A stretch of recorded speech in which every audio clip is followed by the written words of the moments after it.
Hello बच्चा party, कैसे आप सब लोग? सब बढ़िया। तो बच्चों, करंट इलेक्ट्रिसिटी में अभी तक हमने रेजिस्टर के कॉम्बिनेशंस पढ़े थे, सिंपल, कुछ व्हीटस्टोन ब्रिज टाइप के, इक्विपोटेंशियल मेथड और मिरर सिमेट्री मेथड। आज का लेक्चर शुरू करने के पहले मैं आपको इजीली ऐप के बारे में फिर से बता दूं, ठीक है? बहुत पहले ही मैंने कहा था कि चार्ज अप रहना, अपने अंदर का चार्ज खत्म होने मत देना। तो हम थर्ड चैप्टर खत्म करने वाले हैं, ऑलमोस्ट कुछ लेक्चर्स में ये फिनिश हो जाएगा। आई होप कि उतना ही जोश अभी भी आप में है, क्योंकि आप मिड सेशन में आके कई बार क्या होता है कि लस्त पड़ जाते हो, है ना? तो ऐसे लस्त नहीं पड़ना है। इस मोटिवेशन के साथ हम शुरू करेंगे और फिर से नए यूजर्स को मैं ऐप के बारे में बता दूं, इजीली ऐप के बारे में मैं आपको बता दूं। एक बार जल्दी से देख लो बच्चा पार्टी, आपको जाना है कहाँ पे? आपको जाना है प्ले स्टोर पे, और प्ले स्टोर पे जाने के बाद आपको easily learn with a smile app को डाउनलोड कर लेना है। बेसिक साइन अप प्रोसेस आपको अप्लाई करनी है। अपना मोबाइल नंबर डालो, क्रिएट न्यू अकाउंट करो, ओटीपी मिलेगा भाई। ओटीपी मिलने के बाद एक और चीज़, यहाँ पे बेसिक डिटेल्स भी आपको भरनी है। नेम, ईमेल आईडी, जेंडर और लोकेशन ऑन रखनी है। लोकेशन ऑन रखनी है, ओटीपी वेरीफाई करना है। ओटीपी वेरीफाई करने के बाद फिर से आपको ये विंडो मिलेगी, सेकंड वेरीफाई हिट करना है। सेकंड वेरीफाई हिट करने के बाद आपको मिलेंगे कोर्सेज। कौन से कोर्सेज अवेलेबल है?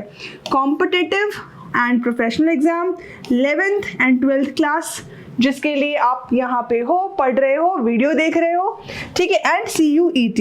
तो बहुत सारे कोर्सेज हैं। CUET की भी प्रिपरेशन आपको इनफैक्ट स्टार्ट कर देनी चाहिए। आपको पता है कि 12th के बाद आपका पहला एंट्रेंस CUET होगा, ठीक है। कॉम्पिटिटिव एग्जाम में आप देख सकते हो IIT, JEE, NEET, bank, SSC, okay, ढेरों एग्जाम्स कवर हो रहे हैं। साथ में यहाँ पे क्लास 12th और 11th के लिए टॉपर्स और प्रारंभ बैचेस हैं साइंस में, और ऐसे ही कॉमर्स में क्या है बेटा? उदय और शिखर, ठीक है। तो जब आप यहाँ पे नेक्स्ट क्लिक करते हो, आपको ये बैचेस दिखते हैं। आप अपना बैच सेलेक्ट करोगे और फिर साइंस सेलेक्ट करोगे और फिर नेक्स्ट पे क्लिक करोगे, और नेक्स्ट पे क्लिक करने के बाद अपनी क्लास सेलेक्ट करोगे। क्लास सेलेक्ट करके फिर से नेक्स्ट पे क्लिक करोगे, आपको ये सारे कोर्सेज मिल जाएंगे। और ये सारे कोर्सेज क्या हैं? मुफ्त मुफ्त मुफ्त है, फ्री ऑफ कॉस्ट है। तो ये पैसा जो आपको दिख रहा है ये जीरो हो जाएगा अगर आप इस कोर्स को कार्ट में ऐड करके free easily coupon code apply करते हो। तो कोर्स को कार्ट में ऐड करके फ्री इजीली कूपन कोड बेटा अप्लाई करना है, भूलना मत, ठीक है। अब ऐप क्यों? ये दिख रहा है यहाँ पे, ऐप में है स्पेशल फीचर्स। आप टेस्ट की बात करें, डाउट्स की बात करें, कोर्सेज की बात करें, लाइव की बात करें, ठीक है। तो ये स्पेशल फीचर्स हैं आपके जो आपको सिर्फ ऐप में मिलेंगे। तो अभी भी जिसने डाउनलोड नहीं किया है, मैं फिर से कह दूं, एक बार डाउनलोड जरूर कर देना। सारे लेक्चर नोट्स वहां मिलेंगे, DPP प्रैक्टिस प्रॉब्लम्स आपको वहां मिलने वाले हैं, और उसके अलावा आप यहाँ पे 24/7 कभी भी कोई डाउट भेज सकते हैं, उसका 24/7 कभी भी आपको सोल्यूशन मिलेगा, ठीक है। इसके अलावा टेलीग्राम चैनल, साइंस इजीली के टेलीग्राम चैनल पे भी आप डाउट पोस्टिंग कर सकते हो, वहां भी आपको सॉल्यूशंस मिलेंगे, ठीक है। तो शुरू करें फिजिक्स की जर्नी अपनी। फिजिक्स फिजिक्स फिजिक्स फिजिक्स है तो दुनिया है, ओके। अब बेटा बात करेंगे सबसे पहले तो हम किरचॉफ्स लॉ की, KCL एंड KVL। जब हमें सिंपल सीरीज या पैरेलल कॉम्बिनेशन हो तो हम बड़े आराम से उनको सॉल्व कर सकते हैं। कई बार जो सर्किट है उसमें एक से ज़्यादा सेल लगी हो सकती है, एक से ज़्यादा रेजिस्टर कॉम्प्लिकेटेड वे में वहाँ पे कनेक्टेड हो सकते हैं। तो KCL और KVL एक इजी मेथड है ऐसे सर्किट्स को सिंप्लीफाई करने का। सिंगल सेल सर्किट सब कर लेते हैं, अगर एक से ज़्यादा सेल हो तो डिफिकल्टी होती है। तो आज के लेक्चर में मैं आपको बेसिक अप्रोच बताने वाली हूँ। मैं एक बार फिर से बोल दूँ, NCERT में जहाँ पे किरचॉफ्स लॉ का सेक्शन है, वहाँ पे किरचॉफ्स लॉ से आप क्वेश्चन जरूर सॉल्व करना, एक बार आपकी अच्छी प्रैक्टिस हो जाएगी। CBSE बोर्ड्स की अगर मैं बात करूं तो CBSE बोर्ड्स में एक क्वेश्चन मान के चलो कि हर साल आता ही है, एक क्वेश्चन KCL KVL से सॉल्व करने के लिए आता ही है, ठीक है। तो ये आपके लिए, तो CBSE के बच्चों के लिए तो बहुत ही इंपॉर्टेंट है, क्योंकि आप एक क्वेश्चन भी मिस नहीं कर सकते अगर आप 100 on 100 को टारगेट कर रहे हो। तो पहले तो जान लीजिए गुस्ताव रॉबर्ट किरचॉफ के बारे में। ये जर्मन फिजिसिस्ट थे और इनका जन्म हुआ था मार्च 12, 1824 1824 में, ठीक है, कॉनिग्सबर्ग प्रशिया में, ठीक है। प्रशिया आपको पता है कि अभी जर्मनी कहलाता है, okay.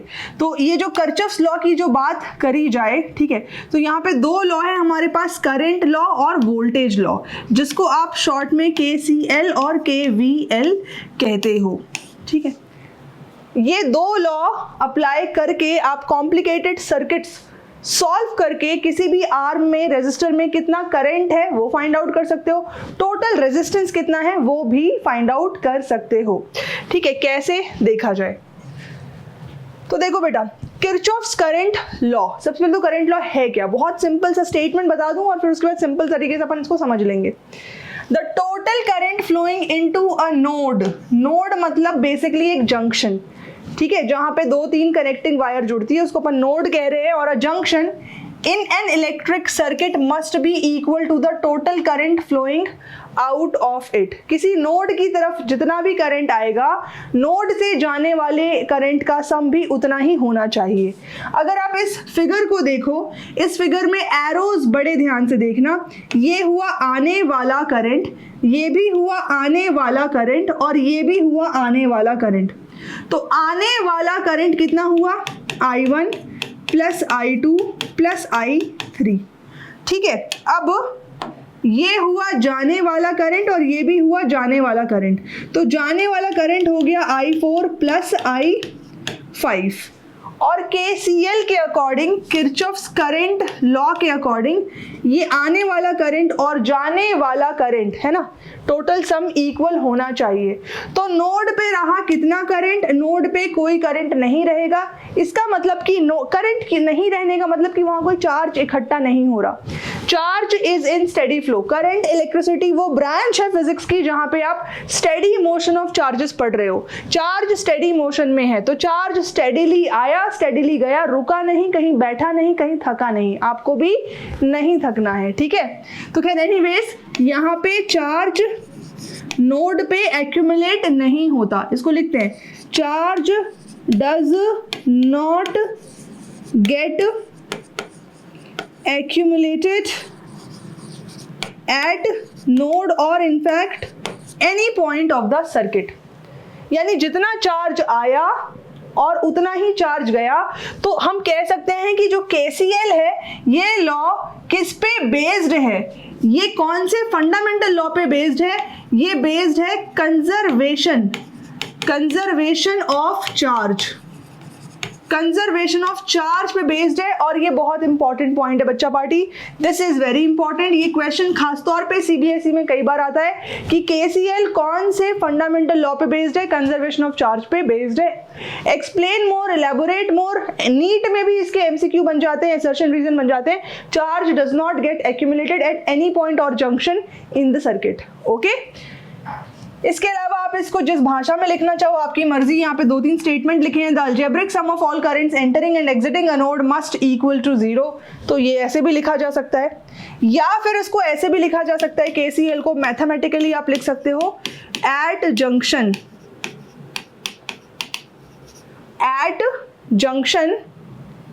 Summation I is equals to 0। Junction पे टोटल करंट कितना हुआ, 0, क्योंकि जितना आया उतना चला गया, ओके। तो इसको क्या क्या बोला जाता है, KCL, किरचॉफ्स करंट लॉ, इसके अलावा इसको जंक्शन रूल भी कहते हैं, ठीक है, इसको जंक्शन रूल भी कहा जाता है। चलो एक छोटा सा एग्जांपल यहाँ पे करके देख लें। आप देख सकते हो कि रेजिस्टर R1 में आता हुआ करंट कितना है, 3 एम्पियर का, R2 में आता हुआ करंट कितना है, 4 एम्पियर का। तो A अपना जंक्शन हो गया, यहाँ पे आता हुआ करंट हो गया 3 एम्पियर, यहाँ पे आता हुआ करंट हो गया 4 एम्पियर। तो बताओ भैया R3 में जाता हुआ करंट I3 कितना होगा, कूद के आंसर आ चुका होगा कि 3 + 4 7 एम्पियर, ठीक है।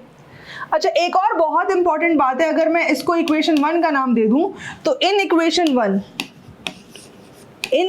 1 देखो अब यहाँ पे क्या है कि मैंने कहा जंक्शन में आता हुआ करंट और जाता हुआ करंट बराबर हो गए, मतलब कि अगर मैं इसको एक इक्वेशन में लिखूं तो फिर यहाँ पे करंट के साथ साइन कन्वेंशन भी लिखना पड़ेगा। जी हाँ, यहाँ पे करंट के साथ साइन कन्वेंशन भी लिखना पड़ेगा, और करंट कैसी है, स्केलर क्वांटिटी है, तो साइन कन्वेंशन जो यहाँ हम लिख रहे हैं ये उसको वेक्टर नहीं बनाती, ठीक है, ओके। वैसे तो सूडो वेक्टर होता है, टेंसर होता है, लेकिन आपको स्केलर याद रखना है ना। तो यहाँ पे हम लिखेंगे I1 plus I2 plus I3। Conventionally जाते हुए करंट को नेगेटिव दिखाया जाता है, तो मैं इसको यहाँ -I4 और -I5 लिखूंगी और इक्वल टू 0, और ये वो करंट है जो जंक्शन पे है, ठीक है, this is equals to this, ठीक है। सो इसको किरचॉफ्स फर्स्ट लॉ भी कहा जाता है, जंक्शन रूल भी कहते हैं, केसीएल भी कहते हैं, किरचॉफ्स का फर्स्ट लॉ भी कहते हैं, किसी भी नाम से आएगा तो आपको पता होना चाहिए, ठीक है। किरचॉफ्स जंक्शन लॉ भी कहते हैं, it obeys charge conservation law, ये बातें मैंने आपको पहले ही बता दी, ठीक है। आपको ये नियम सिद्धांत समझ में आ गया बच्चा? तो बढ़ते हैं आगे, ठीक है। अब ये कुछ क्वेश्चंस हम यहाँ पे करने की कोशिश करते हैं। केसीएल को लगाने के साथ साथ एक छोटा सा आपको कॉन्सेप्ट जो है बेटा वो पता होना चाहिए, ठीक है। बैटरी में ये जो 10 वोल्ट लिखा हुआ है ये पोटेंशियल डिफरेंस है अक्रॉस टर्मिनल्स, तो ये दो टर्मिनल्स हो गए, ठीक है। इन दोनों टर्मिनल्स के अक्रॉस 10 वोल्ट का पोटेंशियल डिफरेंस है, ठीक है। इसका मतलब क्या हुआ, इसका मतलब ये हुआ कि यहाँ पे आप 10 लिख सकते हो और यहाँ पे आप 0 लिख सकते हो, इस पॉइंट पे 0 और इस पॉइंट पे 10 ऐसा लिख सकते हो। तो यहाँ से यहाँ तक कोई दूसरा रेजिस्टर नहीं आ रहा, तो हर पॉइंट पे आप पोटेंशियल को 10 लिखोगे, हर पॉइंट पे पोटेंशियल को क्या लिखोगे, 10 लिखोगे। अब यहाँ पे एक रेजिस्टर आ गया है तो यहाँ पे कुछ गड़बड़ हो गई, पोटेंशियल कुछ तो वैरी करेगा, कुछ तो अलग हो जाएगा। मान लो x है तो यहाँ भी x हुआ और यहाँ भी x हुआ, ठीक है। आ रही बात समझ में? अच्छा, टोटल करंट सर्किट का I है, टोटल करंट सर्किट का I है। हमको पता है कि अगर मुझे I1 लिखना है बेटा यहाँ पे, तो मुझे ये देखना है कि 2 ओम के अक्रॉस पोटेंशियल डिफरेंस कितना है। अभी इस सर्किट के हिसाब से 10 माइनस x है ना, इसको मैंने हाई पोटेंशियल और इसको लो माना, तो ये हाई है ये लो है, तो अभी 2 ओम के अक्रॉस कितना पोटेंशियल डिफरेंस है बेटा, तो 10 माइनस x है, ठीक है, divided by the resistance, divided by the resistance 2, ठीक है। अच्छा, इसके बाद सिमिलरली देखो ये I1 और प्लस I2 बराबर I के होगा, I1 प्लस I2 बराबर I। अगर मैं चाहे तो A पे जंक्शन रूल लगाऊं, चाहे तो B पे लगाऊं, एट A एट B कहीं भी लगा सकते हो। इसमें करंट और इसमें करंट दोनों का सम I के बराबर होना चाहिए। चलो इसका देखो बेटा, इसमें I2 को कैसे लिखा जाए, फिर से पोटेंशियल डिफरेंस तो 10 माइनस एक्स ही होगा, है ना, इसके अक्रॉस भी potential difference same 10 minus x होगा, रेजिस्टेंस फिर से 2 है, तो ये हो गया I1 प्लस I2, ठीक है, ये हो गया I1 प्लस I2। अच्छा, इस 1 ओम में कितना करंट आ रहा है, इस 1 ओम में कितना करंट आ रहा है, तो इस 1 ओम में आ रहा है I करंट, ये बराबर होना चाहिए करंट इन दिस 1 ओम। तो 1 ओम के अक्रॉस बेटा पोटेंशियल डिफरेंस जरा देखा जाए, इस 1 ओम के अक्रॉस आपके हिसाब से पोटेंशियल डिफरेंस कितना हो जाएगा, तो देखो ध्यान से, ये 10 था अपना, है ना, ये 10 था और ये होना चाहिए था 0, ये होना चाहिए था 0।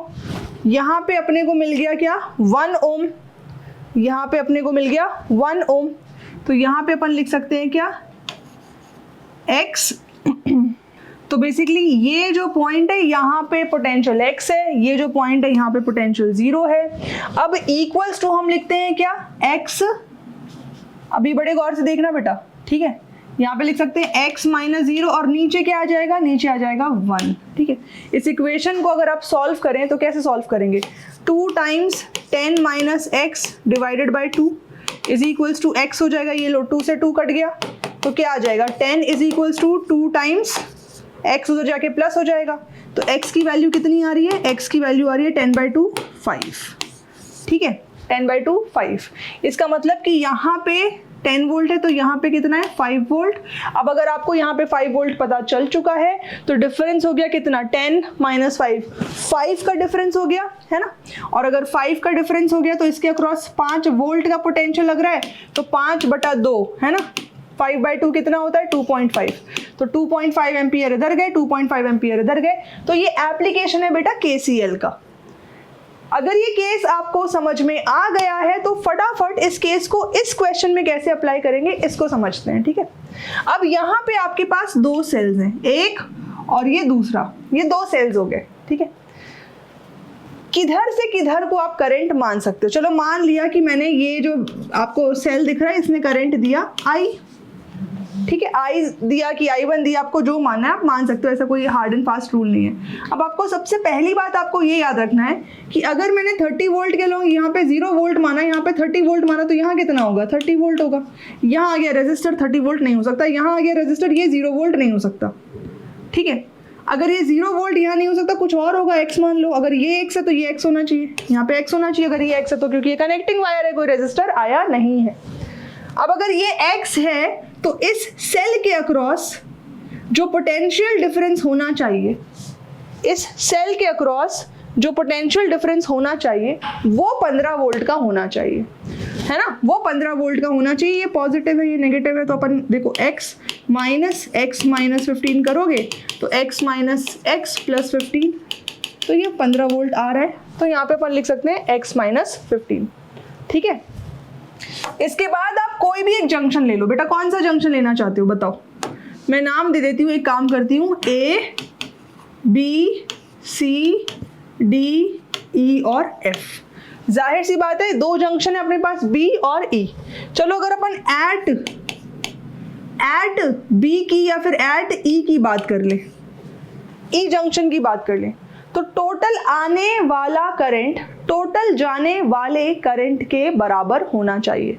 तो मान लो कि ये जो I करंट आया था यहाँ पे I1 चला गया और यहाँ पे I2 चला जाएगा, तो यहाँ से यहाँ तक भी I1 होगा और यहाँ से यहाँ तक भी I1 होगा, ठीक है। अब आपको सिर्फ इतनी इक्वेशन लिखनी है कि I बराबर I1 प्लस I2, बस इतना लिखना है। KCL आपने लगा दिया, KCL आपने लगा दिया और अब बस I की इक्वेशन यहाँ पे रख देनी है, ठीक है। बताओ भैया I, इसने I दिया तो इसने भी तो I लिया होगा ना, I, ठीक है। बोलो इसमें कितना करंट होना चाहिए, पोटेंशियल डिफरेंस, एरो देखो, एरो के हिसाब से पोटेंशियल डिफरेंस को लिखा जाएगा।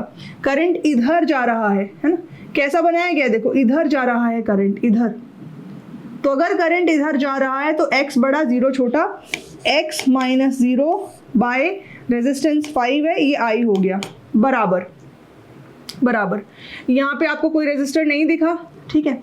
I1 इसमें जा रहा है I1, तो अगर इसमें I1 जा रहा है तो कैसे लिखेंगे, पोटेंशियल डिफरेंस। करंट इधर से इधर को जा रहा है, किधर से किधर को, इधर से इधर को, तो आप लिखेंगे 30 माइनस x माइनस 15, ऐसा लिखा जाएगा पोटेंशियल डिफरेंस, ठीक है। डिवाइडेड बाय रेजिस्टेंस कितना है 5, फिर प्लस, अब आपको क्या लिखना है बेटा, I2 लिखना है, क्योंकि I में से I1 इधर गया और I2 इधर गया।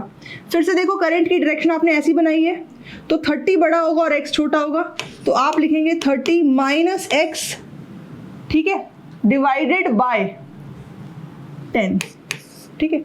अब इस इक्वेशन को आप सॉल्व करेंगे, सॉल्व करिए और x की क्या वैल्यू आई है, सॉल्व करके कमेंट बॉक्स में बता दीजिए कि आपकी x की क्या वैल्यू आई है।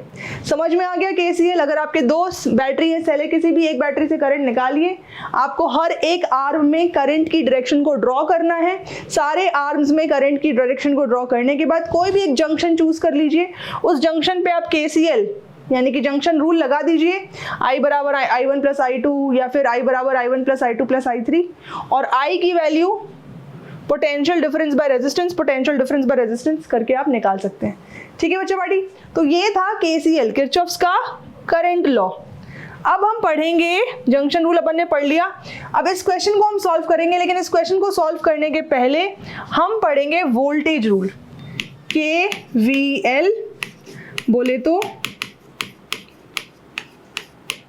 Kirchhoff's voltage rule. इसमें भी खास तौर पे CBSE के बच्चों आप लोग गौर से सुनिएगा, ठीक है। एक क्वेश्चन बहुत बार आता है कि इसका प्रिंसिपल क्या है, किस प्रिंसिपल पे बेस्ड है ये, तो मैं आपको पहले ही बता दूं, ये conservation of energy, conservation of energy, इस प्रिंसिपल पे ये बेस्ड है, ठीक है। क्या है, कैसे अप्लाई करेंगे वो देख लीजिए। सिंपल सर्किट से शुरू करते हैं।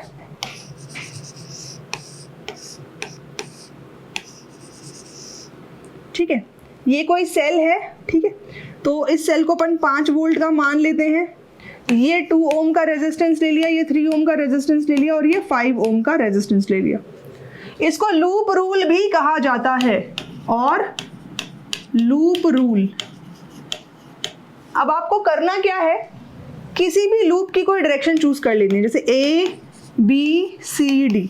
तो इस लूप को आप 2 तरीकों से लिख सकते हो, एक loop A B C D और दूसरा loop B A D C B। इस तरीके से 2 तरीकों से इसको लिखा जा सकता है। अब आपको करना क्या है, इस सेल में पॉजिटिव और नेगेटिव टर्मिनल बना दीजिए, करंट की डायरेक्शन को चूज कर लीजिए। करंट पॉजिटिव से निकलेगा, ऐसा गया, ऐसा गया, ऐसा गया, ऐसा गया, ऐसा गया और फिर वापस आ गया। ठीक है, करंट जहां से जहां को जाएगा, तो पॉजिटिव से नेगेटिव को जाएगा, तो ये यहां से यहां जा रहा है, ये टर्मिनल पॉजिटिव, ये नेगेटिव, ये टर्मिनल पॉजिटिव, ये नेगेटिव, ये टर्मिनल पॉजिटिव, ये नेगेटिव। इस तरीके से आपको टर्मिनल्स बना देने हैं। ठीक है, अब इसके बाद का काम, तो ये तो लूप आपने जैसा भी जो भी लिखा हो, ठीक है, ये बेसिकली पहले आपको ये स्टेप 1 कर लेना है। स्टेप 1 क्या करा आपने, करंट की डायरेक्शन बना दी। ठीक है, करंट की डायरेक्शन बना दी। स्टेप 2 में पॉजिटिव और नेगेटिव साइन अलॉट कर दिए, इस बेसिस पे कि करंट कहां से कहां को जा रहा है। और ये आपका स्टेप 3 है कि आपने लूप देखना है।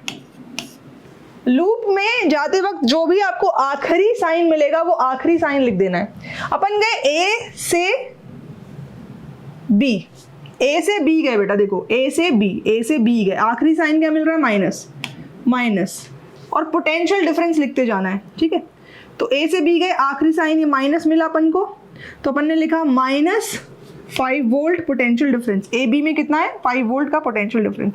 B से C गए, आखिरी साइन क्या मिला, प्लस, और ये 5 ओम के अक्रॉस पोटेंशियल डिफरेंस क्या हो जाएगा, 5 टाइम्स I, 5 टाइम्स I, है ना। करंट कितना जा रहा है और कितना रेजिस्टेंस है। फिर C से D गए, आखिरी साइन मिला प्लस, पोटेंशियल डिफरेंस 3, रेजिस्टेंस हो गया I, करंट हो गया तो 3I।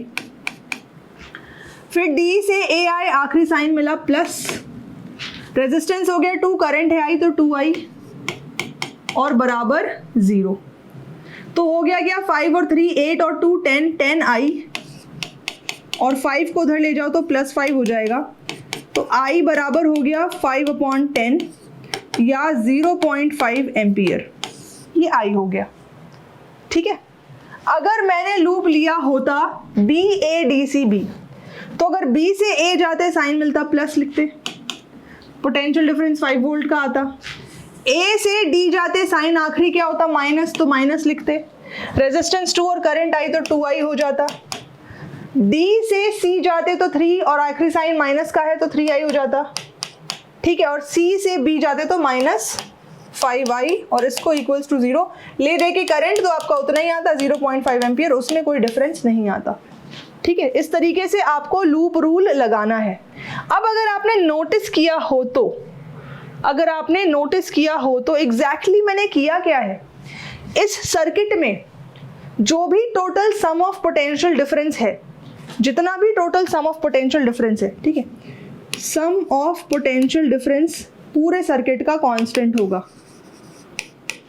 कैसे, पूरे सर्किट का पोटेंशियल डिफरेंस कितना है बेटा, यहां से यहां तक कितना है, 5 और 3 8 और 2 10I, और उस 5 को उधर ले जाओ तो जो बैटरी पोटेंशियल डिफरेंस दे रही है 5 वोल्ट का, तो 5 वोल्ट को आपने जो भी रेजिस्टर्स के अक्रॉस पोटेंशियल डिफरेंस है सबका सम, जाहिर सी बात है कि बैटरी के पोटेंशियल डिफरेंस के बराबर आएगा। तो इसको हमने लिखा है क्या, समेशन V, और इसको हमने क्या लिखा है, कांस्टेंट। ठीक है, आ रही बात समझ में। तो basically total sum of potential differences across each resistor in a closed loop is constant. बस इतनी सी स्टेटमेंट है, मैं इसको लिख देती हूं।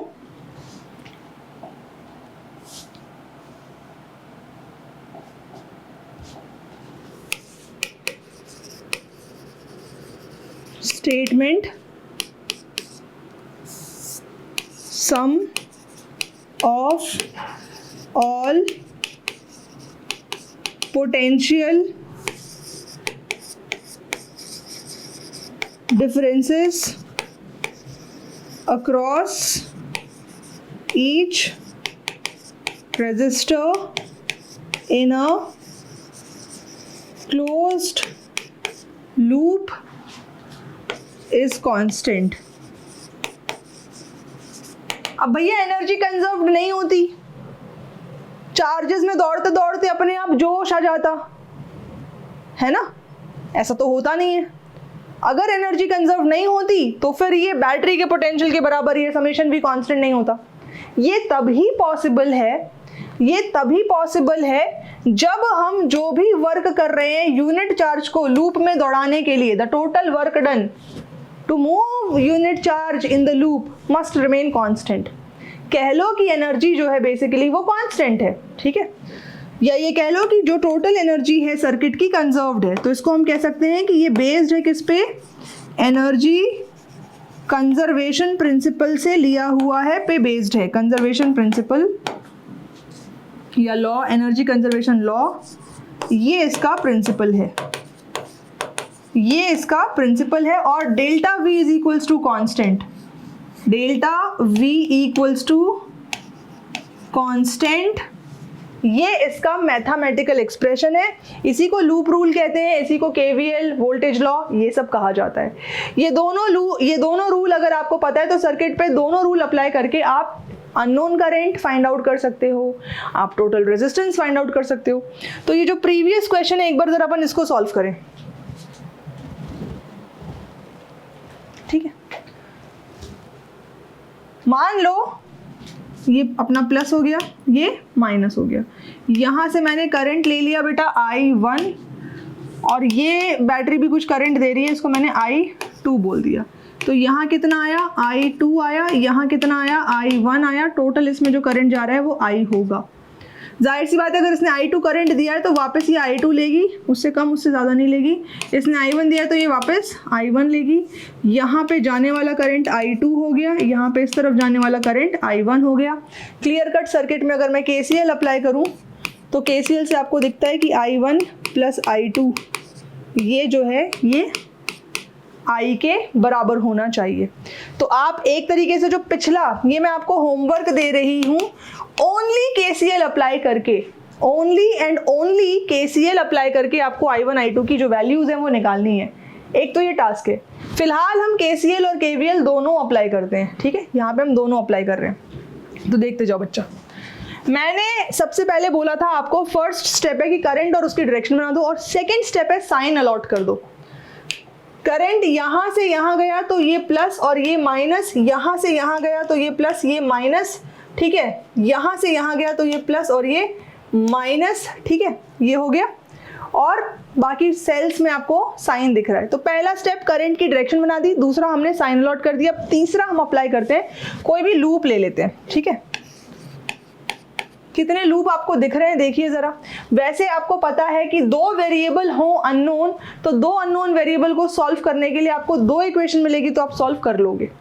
और अगर तीन अननोन वेरिएबल है तो आपको तीन इक्वेशन मिलनी चाहिए और तीनों इक्वेशन से फिर आप उसको सॉल्व करोगे। करेक्ट है? ओके, मैं सिर्फ आपको एक जिस्ट दे रही हूं कि लूप बनाना कैसे है। तो ए बी ई डी ए, एक तो ये लूप हो गया। एक हो जाएगा loop C B E F C, एक तो ये हो गया। एक और लूप आप ले सकते हो A B C F E D A, ये तीन लूप हम लेकर चल रहे हैं। तीनों लूप में इक्वेशन लिखते हैं लूप के हिसाब से।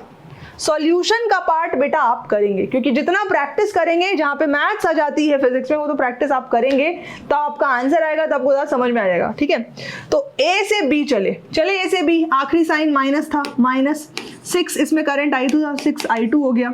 बी से ई गए, बी से ई आए, आखिरी साइन माइनस था, 3 ओम का रेजिस्टेंस, I करंट कैरी कर रहा है, 3I हो गया। उसके बाद E से D गए, E से D कुछ नहीं था, फिर गए D से A, आखिरी साइन प्लस था, 15 वोल्ट की बैटरी थी, इक्वल्स टू 0 0 लिख दिया। ओके, अब देखते हैं C B E F C। C से B गए, C से B गए, आखिरी साइन माइनस था, 3 आखिरी साइन माइनस था, है ना, 3, करंट इसमें I1 था। उसके बाद B से E गए, तो B से E गए, आखिरी साइन माइनस, 3 करंट I है। उसके बाद E से F गए, E से F कुछ नहीं था, फिर F से C चले गए, तो प्लस 30 और बराबर 0। उसके बाद A B C F, तो A से B गए, माइनस 6 I2, B से C गए, B से C गए, प्लस साइन आखिरी, 3 I डैश है, इसमें करंट बोला है, I डैश को चलो जो हमने लिया है वही लेकर चल रहे हैं, I डैश अपना I1 के बराबर है, तो I1 लिख रहे हैं इसको ताकि कंफ्यूजन ना हो। ठीक है, B से C लिख लिया। अब C से F चले जाते हैं, तो C से F में आखिरी साइन माइनस है, माइनस 30 वोल्ट की बैटरी है। F से E में चले गए, F से E में कुछ नहीं है। E से D में चले गए, E से D में कुछ नहीं है। D से A में आ गए, D से A में प्लस 15 बराबर 0। ठीक है, इन इक्वेशंस को और सिंप्लीफाई कर सकते हैं। इन इक्वेशंस को अगर हम और सिंप्लीफाई करें तो यहाँ पे देखो बेटा, कुछ नहीं, सिर्फ एक काम कर सकते हो कि -3 आप कॉमन ले लो। जैसे ही आप -3 कॉमन लेते हो तो यहाँ बच जाता है 2I2। ठीक है, 2I2 प्लस I -5 बराबर 0, या बेसिकली ये कह लो कि ये इक्वेशन जो है आपकी बन जाएगी 2I2 प्लस I बराबर 5, इक्वेशन 1। ठीक है, ओके।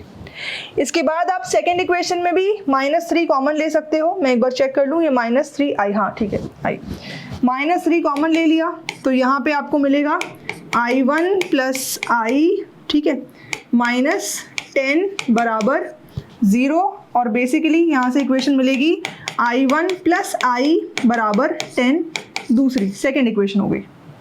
ठीक है, थर्ड इक्वेशन में ये -30 और प्लस 15, -30 प्लस 15 -15 हो जाएगा। क्या हो जाएगा? -15 हो जाएगा। तो बेटा अगर आप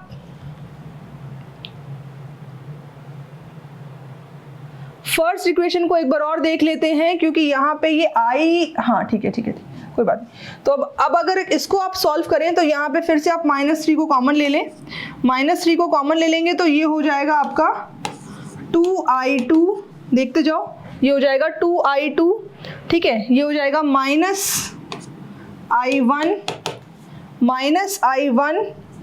और +5 इक्वल्स टू 0। इन शॉर्ट ये जो इक्वेशन है ये बन जाएगी आपकी 2I2 -I1 इक्वल्स टू -5, ये बनेगी तीसरी इक्वेशन। ठीक है, तो आपकी इक्वेशंस क्या क्या हैं? पहली 2I2 plus I equals to 5, पहली इक्वेशन। ठीक है, दूसरी इक्वेशन क्या है? I1 plus I equals to 10। तीसरी इक्वेशन क्या है? 2I2 minus I1 equals to -5, ये दूसरी और ये तीसरी। ठीक है, तो अब इन तीनों को आप सॉल्व करेंगे, तो सॉल्व करने के बाद आप I1, I2, I3 की वैल्यू जो है निकाल सकते हैं। एक तो ये तरीका है जहाँ पे KCL और KVL हमने दोनों अप्लाई किया। मैंने आपको सिर्फ अप्रोच बताई है कि KVL को हमें अप्लाई करना कैसे है, ये अप्रोच बताइए। चूज आपको करना है। अब जाहिर सी बात है कि इस क्वेश्चन में अकेले सिंपली KCL अगर अप्लाई किया जाए तो क्वेश्चन जल्दी सॉल्व होगा। कई बार KVL अप्लाई करके क्वेश्चन ज़्यादा कॉम्प्लिकेटेड हो जाता है, क्योंकि यहाँ पे आपको ज़्यादा इक्वेशंस बनानी पड़ती हैं, इक्वेशंस यूज़ करनी पड़ती है। तो ओनली KCL अप्लाई करके आपका क्वेश्चन जल्दी सॉल्व हो सकता है, तो वहाँ पे KCL अप्लाई करना है। ठीक है, अब कहीं पे सिर्फ KCL से काम नहीं बनता। जैसे कि मैंने आपको बताया था कि क्यूबिकल नेटवर्क भी KCL KVL से सॉल्व होता है। आपकी NCERT में एक एग्जाम्पल भी दिया हुआ है, आपकी NCERT में एक एग्जाम्पल भी दिया हुआ है, इसको देखना। तो ये अपन ने एक क्यूब मान लिया, इस क्यूब की हर एक आर्म का रेजिस्टेंस जो है बराबर है, हर एक आर्म का रेजिस्टेंस हमने R मान लिया, और डायगोनल के अक्रॉस ये जो पॉइंट है इसको मैंने A बोला, ठीक है, ये B, ये C, ये D, EFGH, ठीक है। तो A और ये जो E है इसके अक्रॉस जो भी रेजिस्टेंस है R अक्रॉस AE वो क्या है वो फाइंड आउट करना है। मान लो कि यहाँ पे कोई बैटरी लगी है 6 वोल्ट की, 6 वोल्ट की बैटरी है, हर एक आर्म का रेजिस्टेंस 1 ओम मान लो। चलो ये दो कंडीशंस हैं, तो क्या होगा रेजिस्टेंस अक्रॉस AE, ये बुक का क्वेश्चन है, ठीक है, एनसीईआरटी में दिया हुआ है। अप्रोच क्या होगी, यहाँ पे केसीएल पहले लगाएंगे। तो केसीएल में सबसे पहले तो देखो हमें इक्वल डिस्ट्रीब्यूशन मानना है करंट का, क्योंकि हर आर्म में करंट है बराबर, यहाँ जितनी करंट है वही इतनी और यहाँ भी उतनी ही करंट है, ठीक है। उसके बाद डी पॉइंट पे करंट देखो ऐसे दो पार्ट्स में डिवाइड हो रही है ना। बी पॉइंट पे भी करंट दो पार्ट्स में डिवाइड हो रही है और जी पॉइंट पे भी करंट ऐसे दो पॉइंट्स में, ये दो पार्ट्स में डिवाइड हो रही है। वट एवर इट इज, जो टोटल करंट है वो सेम होनी चाहिए, करेक्ट। मान लो 6I करंट ए पॉइंट पे एंटर करी तो यहाँ कितनी होगी 2I, यहाँ कितनी 2I, यहाँ कितनी 2I, यहाँ भी जो जा रही है वापस E पे वो 2I और 2I होनी चाहिए, सिमेट्री, ठीक है। तो ऐसा तो तभी हो सकता है, ऐसा तो तभी हो सकता है जब इस आर्म में I, यहाँ पे I, यहाँ पे I, ठीक है। ये 2I कैसे बना, जब यहाँ से I करंट गया, यहाँ से I करंट गया, तब इसने यहाँ पे 2I करंट बनाया होगा, ठीक है। तो बाकी जो रिमेनिंग आर्म्स हैं उन सब में करंट कितना होगा बेटा, I करंट होगा, ठीक है। हमने ये जंक्शन रूल लगा दिया।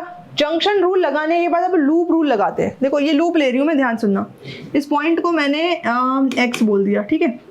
तो अगर मैं ये लूप ले लूँ, कौन सा, A से B गए, A से B, B से C गए, C से E गए, ठीक है, फिर E से X पे आए और वापस A पे आए, ये लूप लिया, ठीक है।